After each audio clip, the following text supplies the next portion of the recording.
결혼했을 때 난 믿었어요. 사랑이면 모든 걸 버텨낼 수 있다고. 하지만 세상은 사랑보다 더 차가웠어요. 시어머니의 말 한마디에 내 하루는 지옥이 됐고 남편은 내 편이 아니었죠. 그 집을 떠나던 밤 나는 울지 않았어요. 다짐했거든요. 언젠가 반드시 보여주리라. 짓밟힌 며느리가 어떻게 다시 일어서는지를. 그리고 세월이 돌고 돌아 그 여자가 돌아왔어요. 지금 그 복수의 이야기가 시작됩니다. 이야기가 마음에 드셨다면 좋아요, 구독과 알림 설정 꼭 눌러주세요. 저희에겐 큰 힘이 됩니다. 내 이름은 정영자. 올해 64이다. 지금은 손에 꽃향기 묻히며 하루를 보내는 평범한 노년이지만 25에 나는 세상을 향해 두 팔 벌려 달려가던 여자였다. 그때의 나는 사랑이면 다 된다고 믿었다. 그를 처음 만난 건 시내 작은 은행 창구였다. 그는 고객이었고 나는 신입 직원이었다. 단정한 셔츠에 매무새가 꼿꼿하던 그 사람 박성호. 그는 대기업 회계팀에 다닌다고 했다. 잔잔한 미소, 또박한 말투. 내게는 그 모든 게 빛나 보였다. 영자 씨는 웃을 때 눈이 참 예쁘네요. 그 한마디가 내 세상을 통째로 흔들었다. 몇 달의 연애 끝에 그는 내게 청혼했다. 우리 결혼하자. 어머니께 말씀드릴게. 그때까지만 해도 어머니라는 단어가 이토록 무겁게 느껴질 줄은 몰랐다. 그의 어머니 이화순 여사. 처음 뵌 날 나는 긴장으로 손에 땀을 쥐고 있었다. 그분은 나를 위아래로 훑어보며 말했다. 부모님은 뭐 하시나? 아버지는 일찍 돌아가시고 어머니는 시장에서 반찬 장사하세요. 시장. 그 짧은 소리에 온몸이 굳었다. 그건 이 아이는 내 아들 짝으로 부족하다라는 뜻이었다.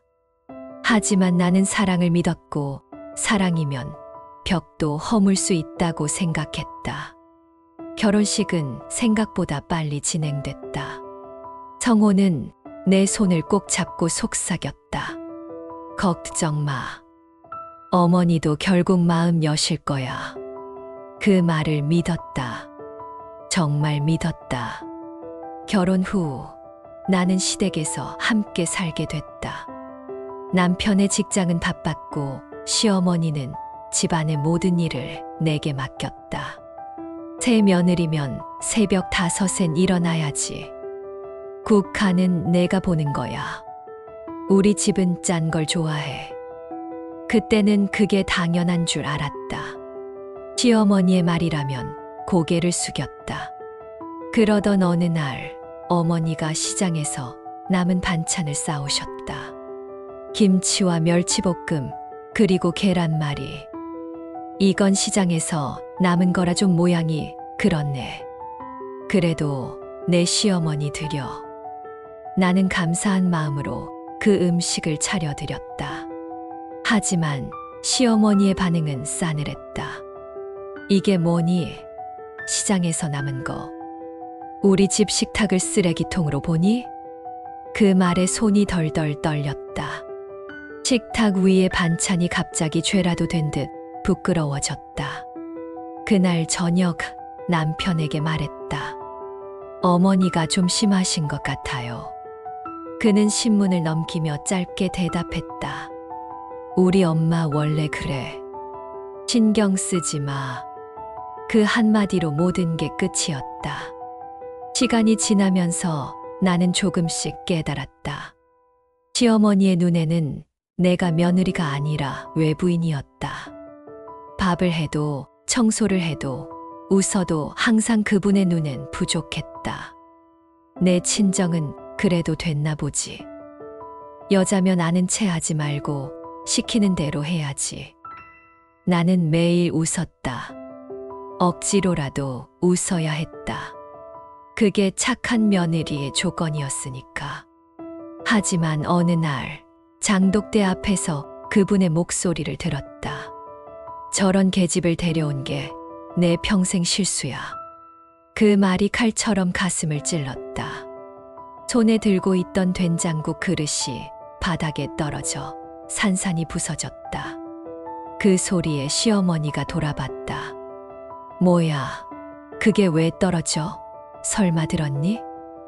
나는 아무 말도 하지 못했다. 눈물이 뚝뚝 떨어졌다. 그날 밤 나는 처음으로 결혼을 후회했다. 이게 사랑이라면 왜 이렇게 아픈 걸까? 남편은 내 등을 토닥였지만 그의 손끝은 식은 유리처럼 차가웠다. 결혼 1년 차. 내 웃음은 사라졌고 내 방 안엔 늘 쌓인 한숨이 있었다. 시어머니의 발소리만 들려도 가슴이 철렁 내려앉았다. 남편의 퇴근이 늦으면 오히려 마음이 편했다. 그럼에도 불구하고 나는 매일 다짐했다. 참으면 언젠간 인정받겠지. 그런데 그건 착각이었다. 사람의 마음은 참는다고 변하지 않았다. 결혼의 시작은 달콤했다. 하지만 그 달콤함은 오래가지 못했다. 시어머니의 말 한마디, 눈빛 하나가 사랑의 온도를 조금씩 식혀갔다. 그때의 나는 몰랐다. 그 여름날의 작은 상처들이 훗날 내 인생을 송두리째 바꿔놓을 줄은. 결혼 2년 차, 나는 점점 나라는 사람을 잃어갔다. 거울을 보면 낯선 여자가 서 있었다. 눈 밑엔 다크서클이 짙게 내려앉았고 머리카락은 늘 질끈 묶여 있었다. 예전엔 웃을 때마다 영자씨, 웃는 게 참 예쁘네요라던 남편도 이젠 나를 볼 때 눈길조차 주지 않았다. 새벽 5시. 닭이 울기도 전에 일어나 물을 끓이고 밥을 안쳤다. 시어머니는 여전히 부엌을 기웃거리며 감시하듯 바라봤다. 오늘은 국이 뭐냐? 미역국 끓였어요. 아침부터 미역국이라니. 그건 잔치 때나 먹는 거지. 새벽에 미역국 먹으면 하루가 늘어져. 그 말에 나는 국을 버리고 된장국을 다시 끓였다. 그 사이 남편은 거실에서 신문을 펴고 있었다. 나를 보며 미소 한 번 없다. 이게 결혼인가 함께 사는 게 이런 걸까? 하루하루가 마치 시어머니의 지시서대로 흘러갔다. 이불 개는 법, 반찬 담는 순서, 고추장을 푸는 숟가락의 위치까지. 며느리는 집의 그림자야. 그림자가 나서면 집안이 시끄러워. 그 말은 내게 입 다물고 살라는 의미였다. 친정어머니가 가끔 전화를 주셨다.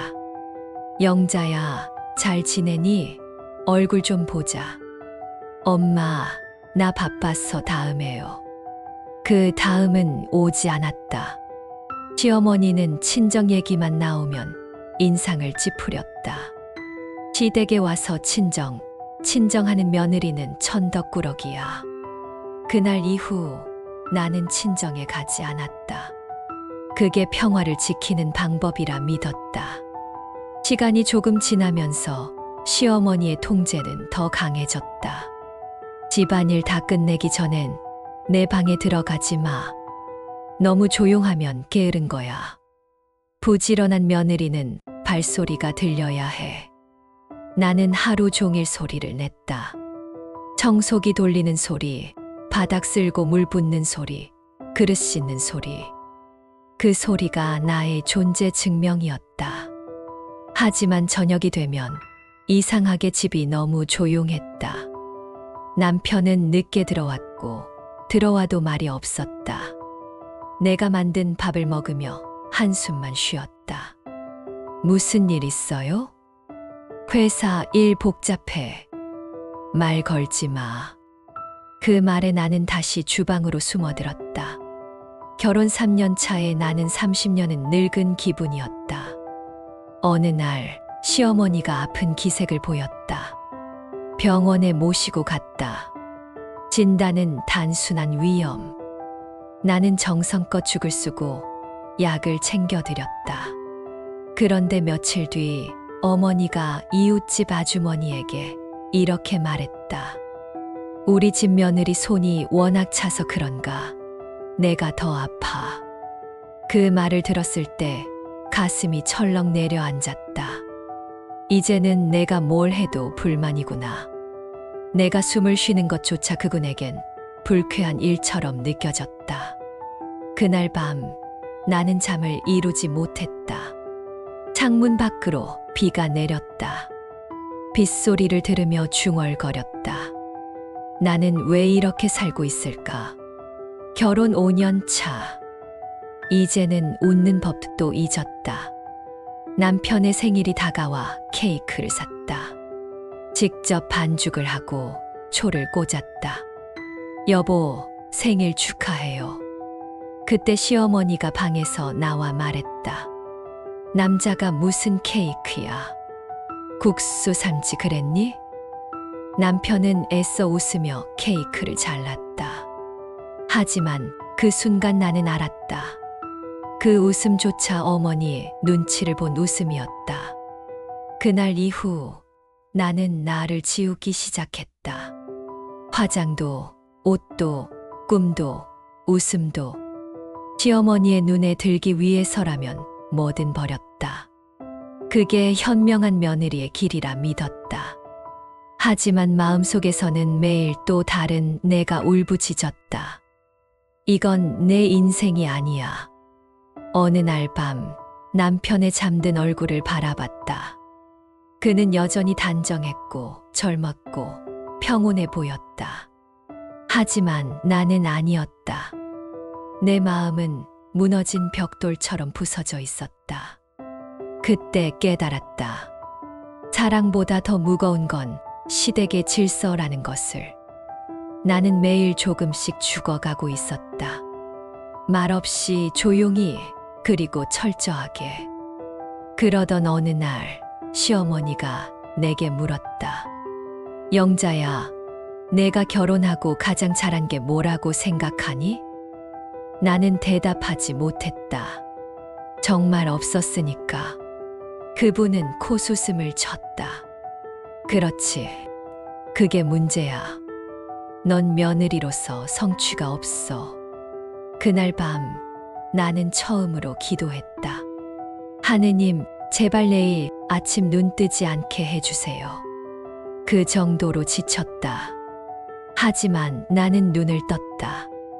다음 날 또 국을 끓이고 청소를 하고 웃음을 흉내냈다. 그게 내 삶의 전부였다. 그때 나는 몰랐다. 그 지옥 같은 나날이 곧 내 인생의 전환점이 될 거라는 걸.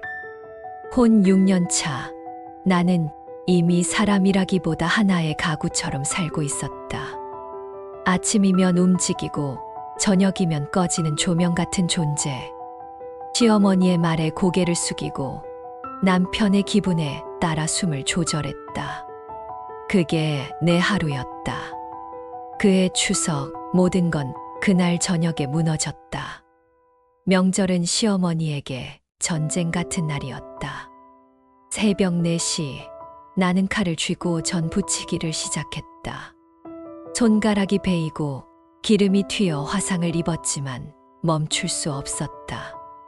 며느리가 전을 태우면 그 집복도 타는 거야. 시어머니의 목소리가 귓가에 맴돌았다. 점심 무렵 친척들이 하나둘 모였다. 거실엔 웃음소리와 잔소리가 섞여 있었다. 나는 부엌에서 한 발짝도 나오지 못했다. 누군가 내게 물 한 잔을 건네줬지만 시어머니의 눈빛이 손님 앞에서 나대지 마라 하는 신호였다. 나는 조용히 손사래를 쳤다. 그날 저녁 식탁 위에는 내가 하루 종일 만든 음식이 가득했다. 갈비찜, 잡채, 각종 전, 나물, 과일. 그런데 시어머니는 젓가락을 들자마자 얼굴을 찌푸렸다. 이게 뭐야? 갈비가 딱딱하잖아. 죄송합니다. 좀 오래 삶았나 봐요. 아이고, 우리 집 며느리가 요리를 이렇게 못해. 어디서 배운 거야, 시장통에서. 친척들이 웃음을 터뜨렸다. 그 웃음이 내 가슴에 비수처럼 꽂혔다. 나는 그저 고개를 숙였다. 그때 시어머니가 술잔을 들며 한마디를 더 했다. 성호야, 내가 결혼할 때 내가 뭘 했니? 시장 반찬 가게 딸은 절대 안 된다고 했지. 그 말 틀리지 않았잖아. 그 순간 주변의 웃음이 멈췄다. 하지만 아무도 나를 위해 한마디 하지 않았다. 남편은 시선을 피했고 시누이는 숟가락을 내려놓았다. 공기마저 무겁게 가라앉았다. 나는 조용히 자리에서 일어나 부엌으로 향했다. 싱크대 앞에 서자 눈앞이 흐려졌다. 물소리가 들렸지만 눈물이 더 먼저 흘렀다. 손이 떨려서 그릇을 깨뜨릴 뻔했다. 그때 뒤에서 시어머니의 목소리가 들렸다. 또 운다. 며느리가 울면 집안 복이 달아나. 그 말을 듣는 순간 내 안에서 무언가 뚝 하고 끊어졌다. 손에 쥔 접시를 그대로 떨어뜨렸다. 쨍그랑. 그릇이 깨지며 조각이 사방으로 튀었다. 어머, 얘가 왜 저래? 시어머니가 놀라며 뒤로 물러섰다. 나는 입을 열었다. 어머니, 전 정말 최선을 다했어요. 근데 왜 이렇게까지 하세요? 그 말이 내 입에서 나오는 순간 방 안의 모든 시선이 내게 쏠렸다. 시어머니의 얼굴은 금세 굳었다. 어디서 감히 큰 소리를 내? 며느리 주제에 말대답이야? 저도 사람입니다. 사람이면 며느리답게 살아. 그녀의 목소리가 고함으로 바뀌었다. 순간 남편이 다가와 내 팔을 잡았다. 그만해. 내가 잘못했잖아. 뭐가요? 당신은 내 편이잖아요. 우리 집에서는 내 어머니 말이 법이야. 그 말, 그 짧은 한 문장이 내 심장을 무너뜨렸다. 그날 밤 나는 처음으로 이 집에서 나가야겠다는 생각을 했다. 밤이 깊었다. 모두가 잠든 후 나는 작은 가방을 꺼냈다. 사진 한 장, 어머니가 준 손수건, 그리고 약간의 현금. 그게 전부였다. 현관 앞에 섰을 때 문틈으로 시어머니의 그림자가 비쳤다. 그분은 잠에서 깬 듯 나를 바라보며 말했다.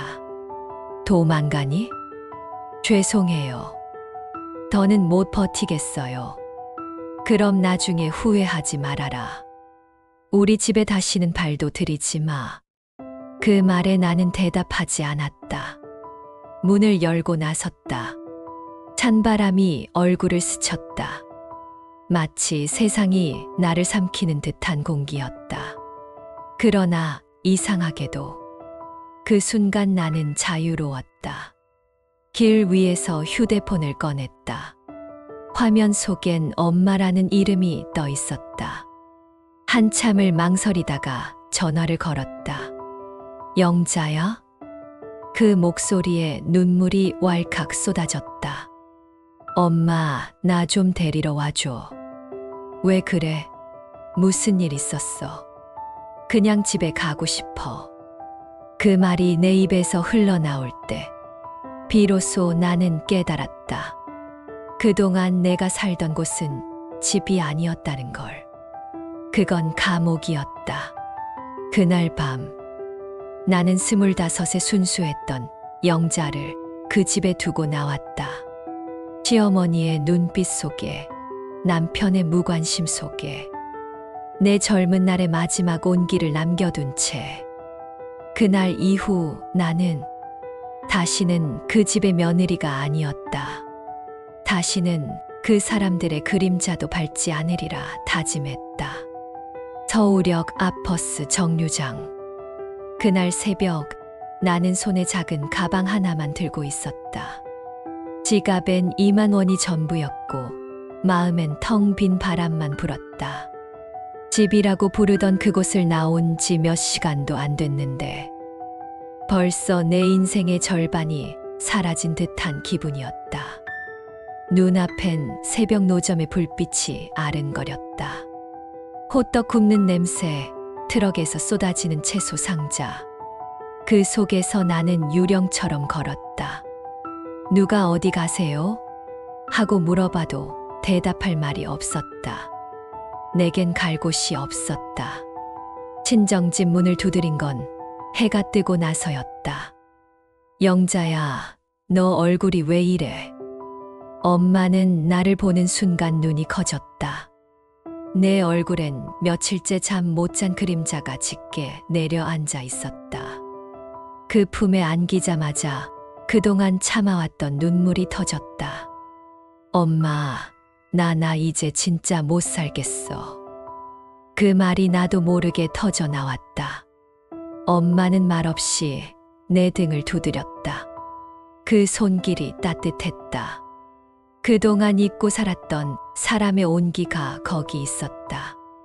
며칠을 그렇게 울다 지내자 현실이 밀려왔다. 돈도 직장도 미래도 없었다. 엄마는 시장에 나랑 같이 나가자고 했다. 그날부터 나는 다시 시장으로 돌아갔다.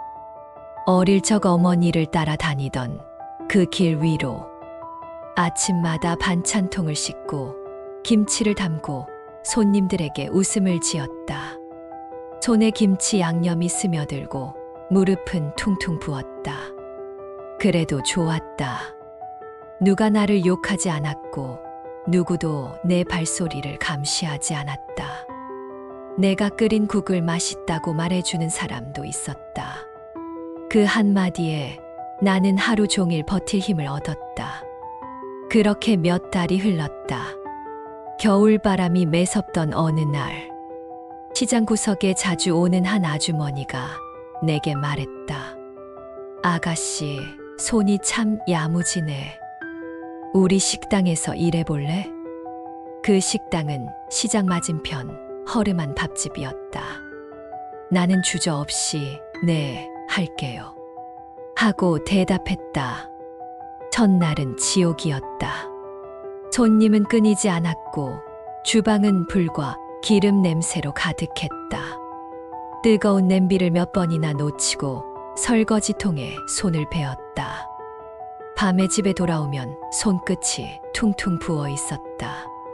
하지만 나는 매일 출근했다. 오늘 하루만 버티자.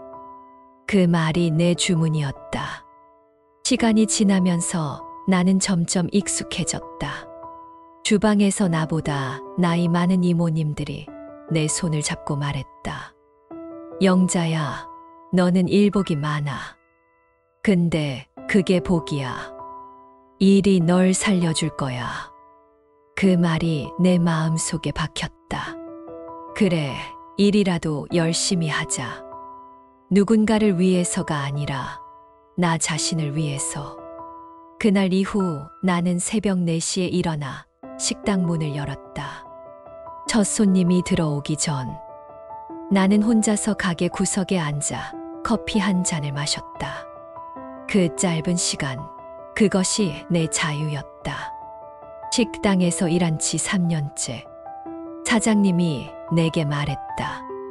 영자씨, 내년부터 분식 코너 하나 내볼 생각인데 같이 해보지 않을래? 나는 놀랐다. 제가요? 그래, 손맛이 좋잖아. 손님들이 당신 반찬 찾는다니까. 그날 밤 잠을 이루지 못했다. 내 이름으로, 내 손으로 무언가를 할 수 있다는 게 믿기지 않았다. 나는 그날 결심했다. 이제부터는 나를 위해 산다. 몇 달 뒤, 시장 구석의 작은 분식 코너가 내 이름으로 열렸다. 영잔의 국밥. 간판은 허름했지만 그 안엔 내 인생의 모든 눈물과 땀이 녹아 있었다. 첫날은 폭설이 내렸다. 손님이 올까 걱정했지만 점심 무렵 시장 아주머니들이 하나둘 찾아왔다. 영자야, 국밥 한 그릇 주어. 그때 그 손맛 그대로네. 그 말에 눈물이 났다. 나는 국자에 눈물이 떨어지지 않게 고개를 숙였다. 3년, 5년, 10년. 시간은 흘렀고 내 분식집은 점점 커졌다. 하루에 100명이 넘는 손님이 다녀갔다. 나는 일하면서 웃었다. 예전엔 시어머니의 눈치를 보며 억지로 웃었지만 지금은 내 의지로 웃었다. 그 웃음 속에서 나는 다시 태어났다. 시어머니의 집을 나올 땐 도망친 여자였지만 이제 나는 나로 선 여자였다. 어느 날 저녁 식당 문을 닫고 텅 빈 홀에 앉아 혼자 말했다. 이제 나도 괜찮다. 그 말에 이상하게 눈물이 났다. 그건 슬픔이 아니라 해방의 눈물이었다. 그때까지만 해도 몰랐다. 세상은 언제나 도는 법이고 그 바퀴는 언젠가 다시 내 과거를 마주치게 만들 거라는 걸. 어느덧 세월이 흘러 나는 시장 한켠에서 조그만 국밥집을 운영하는 중년 여자가 되어 있었다. 그때 내 나이 42. 손에 잡히는 건 국자와 냄비였지만 마음속엔 작은 자부심이 피어오르고 있었다. 사장님, 여기 순댓국 하나, 곱창은 빼드릴까요? 매일같이 손님들이 오갔고 그들은 내 이름을 영자 사장님이라고 불렀다. 그 한마디가 그렇게 좋을 수가 없었다. 처음엔 하루 손님이 10명도 안 됐다. 그런데 시간이 지나면서 그 집 국물 맛이 다르다는 소문이 났다. 하루에 100명 넘는 손님이 찾아왔고 줄 서서 기다리는 날도 생겼다. 나는 새벽 5시에 문을 열고 밤 11시가 넘어야 닫았다. 몸은 고됐지만 그 고됨 속엔 희열이 있었다. 내가 만든 음식으로 누군가의 하루를 채운다는 게 기적처럼 느껴졌다. 그러던 어느 날 시장에 신문 기자 한 명이 찾아왔다. 여기 영잔의 국밥 맞죠? 맛집 탐방 기사 쓰려고요. 처음엔 장난인 줄 알았다. 그런데 일주일 뒤 지역 신문 일면 하단에 내 사진이 실렸다. 시장 속의 진짜 맛, 영잔의 국밥. 그 기사 한 줄이 내 인생을 뒤집었다. 그 주말 손님이 3배로 늘었다. 전화는 끊이지 않았고 심지어 방송국에서도 연락이 왔다. 생활정보 프로그램인데 인터뷰 가능하실까요? 카메라 앞에 서는 게 처음이라 손이 떨렸다. 하지만 나는 웃었다. 그냥 열심히 살았을 뿐이에요. 내 목소리가 TV에서 흘러나오던 그날 밤, 나는 조용히 눈물을 흘렸다. 그건 부끄러움이 아니라 살아있다는 실감이었다. 성공은 예상보다 빠르게 찾아왔다. 2년 뒤 나는 가게를 확장했다. 영잔의 국밥 2호점. 사장님이라는 이름이 부담스러웠지만 그만큼 책임감도 커졌다.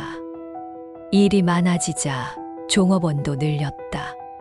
젊은 아가씨들, 나이든 아주머니들, 그들 중엔 나처럼 상처받고 도망쳐온 이들도 있었다. 나는 그들에게 말했다. 이곳은 누구도 함부로 욕하지 않는 집이에요. 일은 힘들어도 사람은 따뜻해야 하잖아요. 그 말에 한 아주머니가 울었다. 사장님, 그런 말 처음 들어봐요. 그 눈물을 보며 나도 울었다. 나는 몰랐다. 사람이 사람을 살릴 수도 있다는 걸. 누군가의 한마디가, 누군가의 손길이 그토록 큰 위로가 될 수 있다는 걸. 가게엔 웃음이 늘었다. 손님들도 이 집은 분위기가 좋아라며 칭찬했다. 나는 그 말을 들을 때마다 속으로 중얼거렸다. 그래, 이제 내 인생이 조금은 괜찮아졌구나.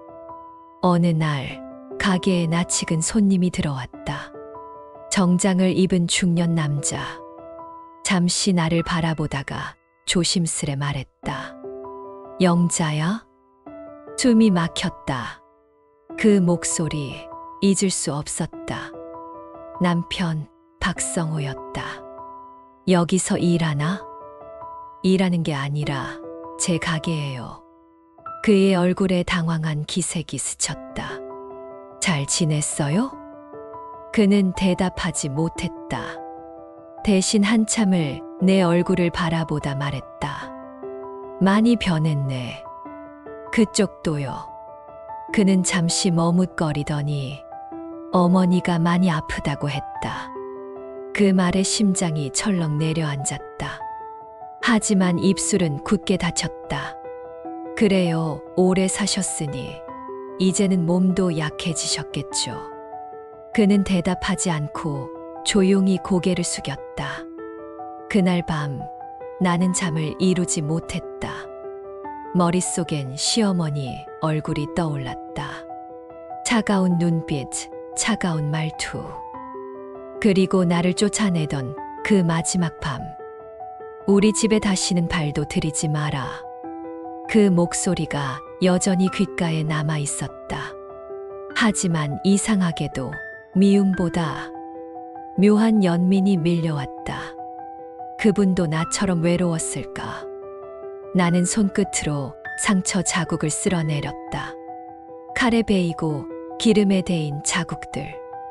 그 상처들 하나하나가 지금의 나를 만든 증거였다. 다음 날 식당 문을 열며 나는 미소를 지었다. 새벽 햇살이 주방을 비추고 국물 끓는 소리가 포근하게 울렸다. 손님들이 들어오며 인사했다. 사장님, 오늘도 맛있게 부탁해요. 그럼요. 늘 정성으로요. 이제야 알았다. 성공이라는 건 돈이 아니라 내 이름을 잃지 않고 사는 것이었다. 나는 더 이상 누군가의 며느리가 아니었다. 누군가의 그림자도 아니었다. 나는 나였다. 그날 밤 가게 불을 끄기 전에 문 앞 유리창에 비친 내 얼굴을 보았다. 피곤하지만 환하게 웃고 있었다. 25살의 영자가 내게 속삭이는 것 같았다. 이제 좀 괜찮지? 나는 천천히 고개를 끄덕였다. 응, 이제 진짜 괜찮아. 하지만 그 평화는 오래가지 않았다. 세상은 언제나 잠잠할 때일수록 폭풍을 준비하고 있었다. 겨울이었다. 눈이 조금씩 흩날리던 아침, 가게 문을 열자 차가운 바람이 얼굴을 스쳤다. 평소처럼 국물을 끓이며 하루를 준비하고 있는데 가게 문이 덜컥 열렸다. 사장님, 손님이에요. 직원이 말했을 때 나는 아무렇지 않게 나갔다. 그런데 눈앞에 사람을 보는 순간 손에 쥔 국자가 떨어질 뻔했다. 그는 박성호, 내 전 남편이었다. 옛날보다 훨씬 초라해진 얼굴이었다. 단정하던 정장은 사라지고 코트는 헤어져 있었다. 그는 나를 향해 고개를 숙였다. 영자야, 어머니가 많이 편찮으셔. 그 한마디에 내 가슴이 철렁 내려앉았다. 그는 말을 이었다. 병원비도 감당이 안 돼. 나도 사업이 망해서 지금은 택배 일을 해. 한참을 침묵했다. 그동안 보고 싶지도 듣고 싶지도 않았던 이름. 시어머니. 그 이름이 다시 내 입술 사이로 스며들었다. 그래요, 그렇게 되셨군요. 그 말밖에 할 수 없었다. 그날 밤, 가게 문을 닫고 불을 끈 뒤에도 그 말이 머릿속을 맴돌았다. 편찮으시다. 사업이 망했다. 그건 곧 그들이 살던 단단한 성이 무너졌다는 뜻이었다. 나는 창가에 앉아 국밥 냄비를 바라봤다. 거기엔 내 지난 세월이 고스란히 담겨 있었다. 기름에 데인 손, 밤마다 울며 설거지하던 부엌, 그리고 다시는 발도 들이지 말하던 그 목소리. 그런데 그 모든 기억 위로 낯선 감정이 피어올랐다. 분명 미워해야 하는데 가슴 한켠이 아렸다. 며칠 뒤 성호가 다시 찾아왔다. 영자야, 부탁 하나만 해도 될까? 무슨 부탁?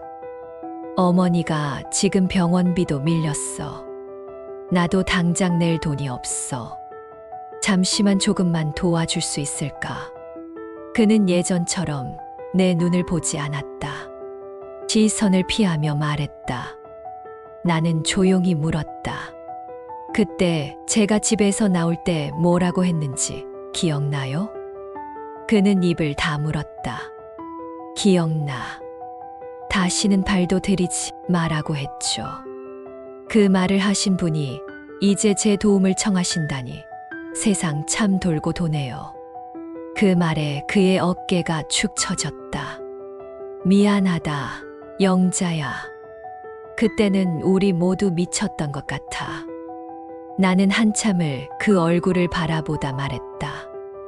미안하단 말, 이제 와서 무슨 소용이에요. 이미 늦었잖아요. 하지만 그날 밤, 나는 또 잠을 이루지 못했다. 병상에 누워있는 시어머니의 모습을 상상했다. 날카롭던 그 입술이 마르고 곱던 머리가 희끗해져 있을 그 얼굴. 나를 향해 모질게 굴던 그분도 이제는 한낱 노인일 뿐이겠지. 그렇게 며칠을 망설이다 결국 나는 병원으로 향했다. 병실 문을 열자 약 냄새와 함께 희미한 숨소리가 들렸다. 침대 위에는 세월에 완전히 잠식된 한 여자가 누워 있었다. 그게 그분, 내 시어머니였다. 깜짝 놀랐다.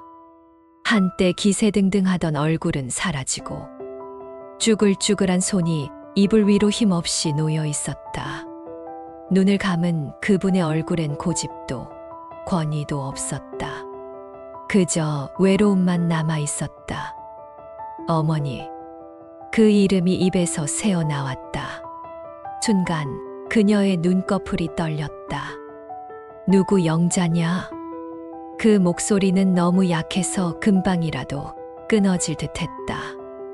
네, 영자예요. 내가 왔구나. 그녀의 눈가에 눈물이 고였다.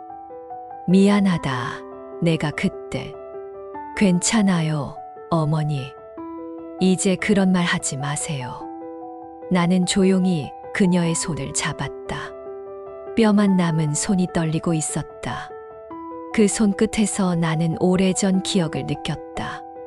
그 손으로 나는 상처받았고 그 손 때문에 울었지만 이제는 그 손이 불쌍했다.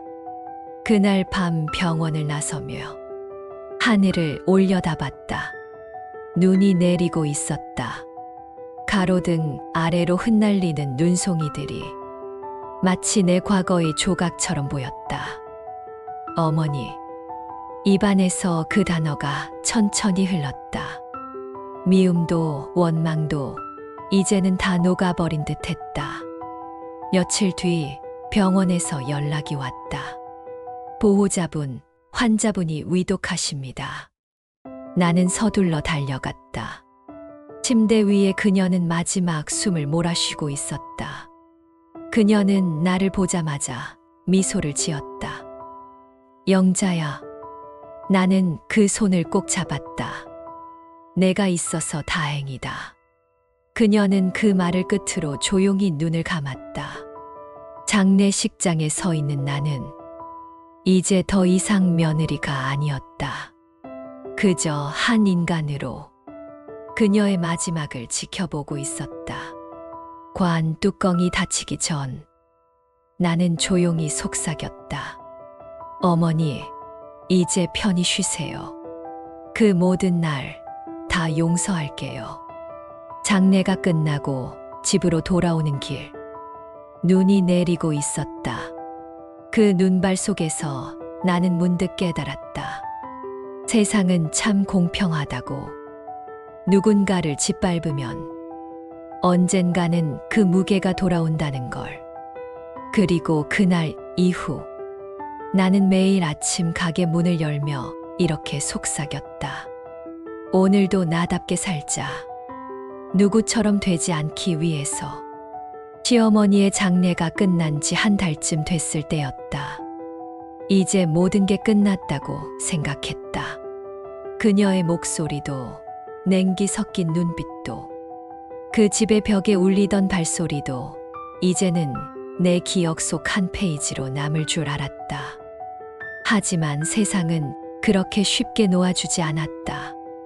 그날 오후 가게 문을 닫고 정산을 하던 중이었다. 사장님, 손님 한 분이 기다리세요. 직원이 말했다. 나는 습관적으로 잠시만요 하고 나갔다.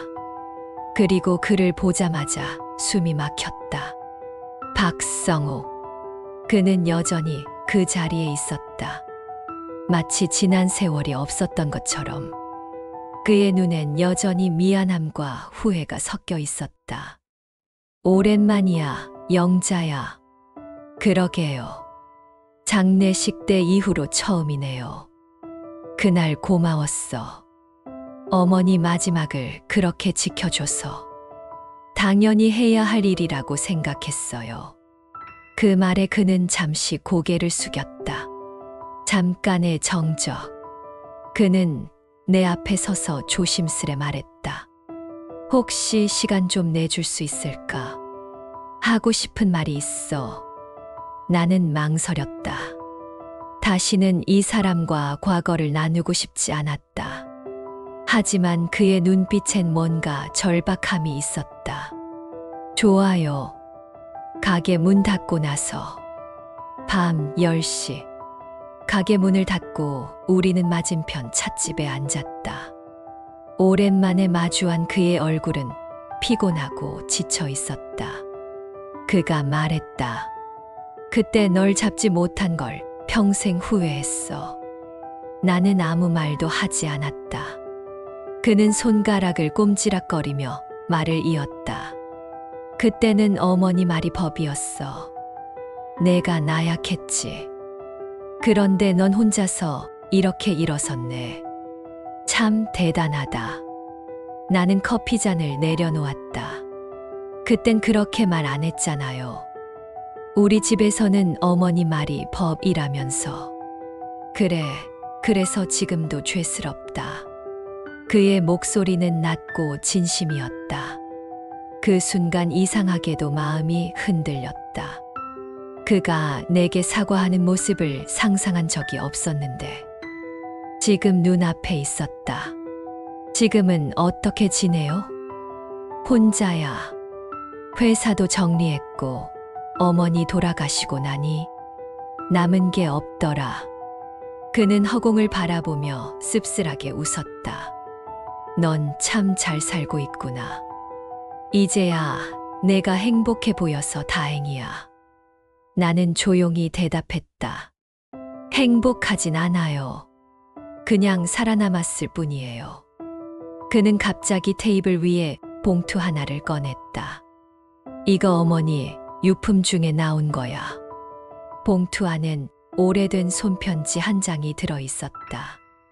영자에게. 그 익숙한 필체를 보는 순간 심장이 쿵 내려앉았다. 나는 떨리는 손으로 편지를 펼쳤다. 영자야, 내가 이 편지를 볼 수 있을지 모르겠구나. 나는 너를 미워하면서도 이상하게 내가 생각날 때마다 마음이 아팠다. 내가 떠난 뒤 집안이 무너졌어.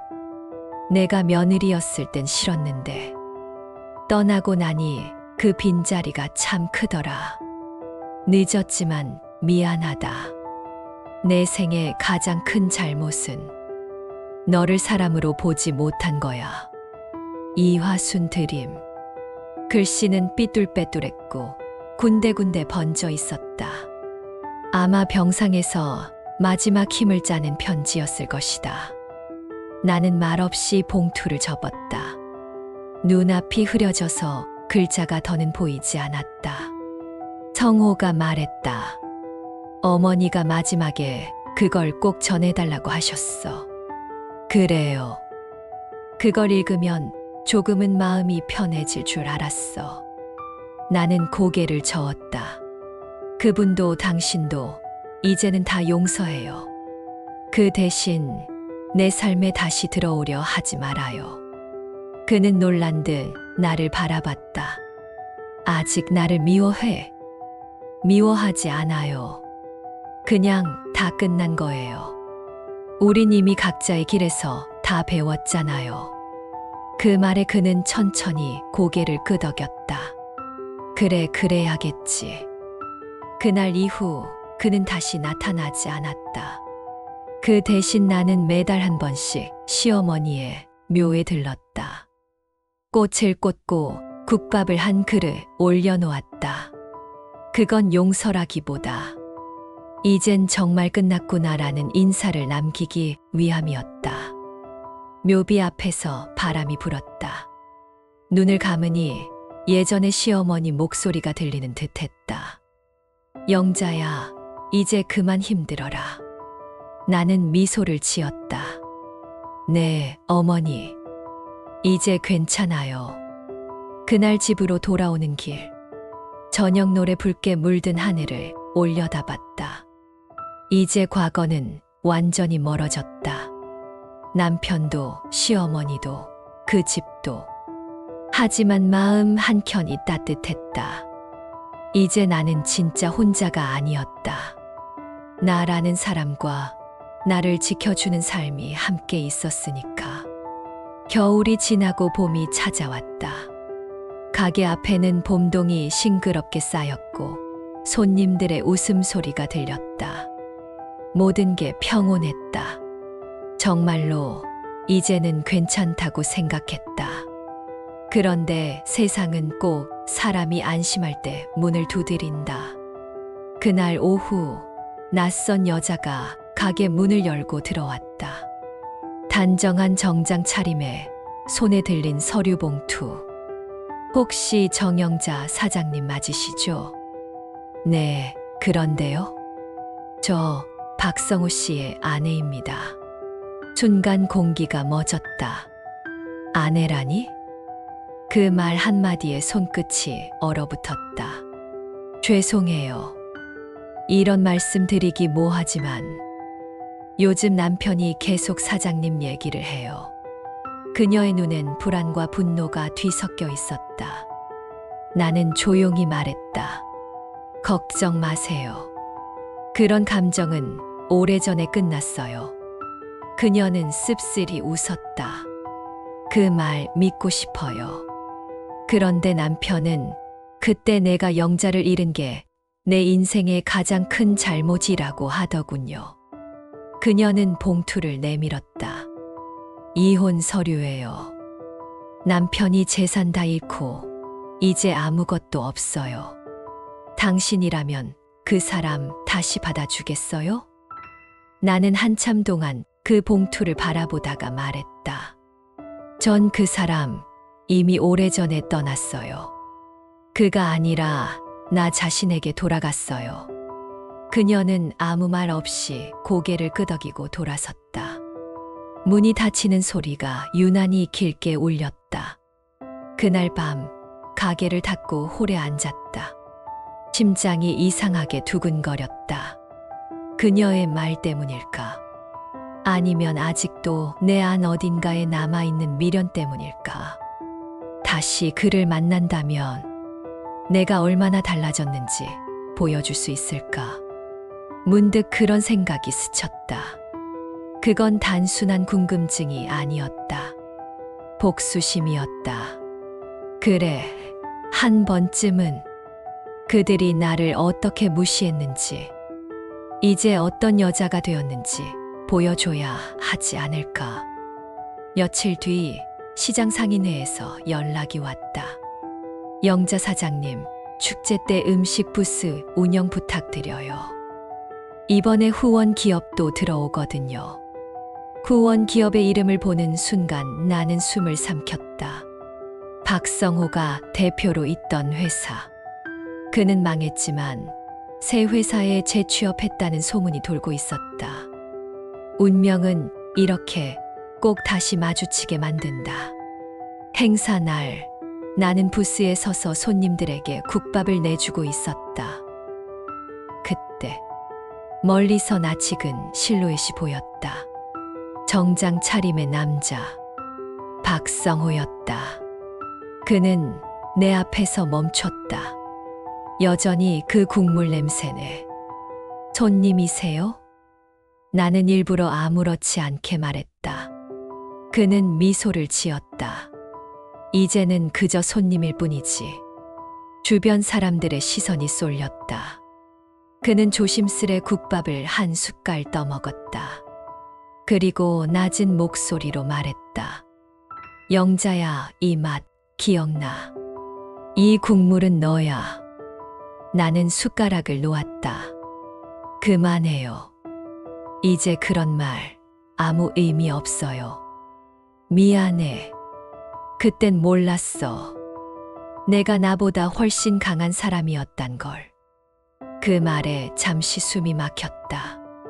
그의 눈빛은 예전과 달랐다. 힘없이 꺼져 있었고 후회가 깊게 새겨져 있었다. 그럼 이제 알았으니까 그걸로 끝이에요. 그는 고개를 숙였다. 혹시 다시는 볼 수 없을까? 이미 2번은 충분히 봤어요. 나는 웃었다. 그리고 복수는 이렇게 하는 거예요. 당신이 나를 잃었다고 느끼게 만드는 것. 그의 얼굴이 굳었다. 나는 국자에 국물을 떠서 말했다. 맛있죠? 그 맛은 내가 혼자 살아남은 맛이에요. 그는 아무 말도 하지 못했다. 그날 그는 끝내 한마디도 더 남기지 않고 떠났다. 그 뒷모습이 사라질 때까지 나는 서 있었다. 바람이 불었고 국물 냄새가 하늘로 퍼져나갔다. 밤이 되자 나는 가게 불을 끄고 의자에 앉았다. 복수는 끝났다. 그를 다시 봐도 눈물 나지 않았고 그를 마주해도 미움이 남지 않았다. 그제야 깨달았다. 진짜 복수는 그 사람을 벌주는 게 아니라 나 자신을 다시 세우는 거였다. 나는 더 이상 피해자가 아니었다. 누구의 며느리도 누구의 아내도 아니었다. 그저 정영자였다. 살아남은 여자, 그리고 끝내 웃는 여자였다. 봄이 완전히 지나고 여름이 왔다.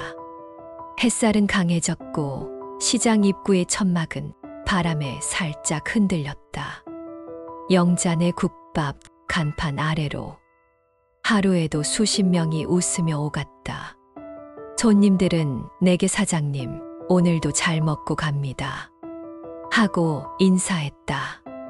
그때마다 나는 웃으며 대답했다. 감사합니다. 또 오세요. 이제 내 인생에는 평화가 찾아온 것 같았다. 그런데 사람 마음이라는 게 참 이상하다. 모든 게 평온할수록 그 안에서 작게 울리는 공허함이 더 크게 들린다. 어느 날 밤, 가게를 닫고 남은 국물을 식히던 중이었다. 문득 문 앞에 꽃 한 송이가 놓여 있었다. 흰 백합 한 송이, 그리고 작은 쪽지 한 장. 용서하지 않아도 괜찮아. 그래도 고마웠어. 성호, 그날 이후 그는 다시 나타나지 않았다. 이제 정말 끝난 거였다. 그런데 이상하게도 그 쪽지를 보는 순간 내 마음 어딘가가 따뜻해졌다. 며칠 후 시장을 나서는데 길 모퉁이에서 어떤 노인이 쓰러져 있었다. 주변 사람들은 다들 바빴다. 나는 본능처럼 뛰어가 부축했다. 괜찮으세요? 그는 힘겹게 숨을 내쉬며 말했다. 물 좀. 그의 손을 잡자 순간 시어머니의 손이 떠올랐다. 마른 뼈마디, 떨리는 손끝. 그리고 그때 내가 느꼈던 그 묘한 연민. 나는 물을 떠다 드렸다. 노인은 눈을 뜨며 미소를 지었다. 고맙네, 아가씨. 그 한마디에 마음이 흔들렸다. 이렇게 사는 게 맞는 걸까? 미움보다 그냥 손을 내밀며 사는 게. 그날 밤 집으로 돌아와 가만히 앉았다. 텅 빈 부엌, 익숙한 그릇 소리. 나는 중얼거렸다. 어쩌면 나도 용서를 배워야 하는 사람일지도 몰라. 며칠 후 시어머니 묘소를 다시 찾았다.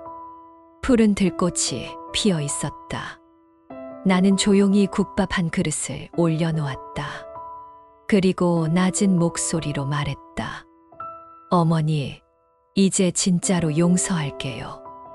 그게 나를 위한 일인 것 같아요. 바람이 살짝 불었고 묘비 위에 흙이 가볍게 날렸다. 그 순간 이상하게 눈물이 났다. 미움이 남아있어서가 아니라 그 미움이 사라진 자리의 허전함 때문이었다. 며칠 후 시장을 걷다가 우연히 어린 며느리와 시어머니가 다투는 모습을 봤다. 왜 그렇게 말을 해요?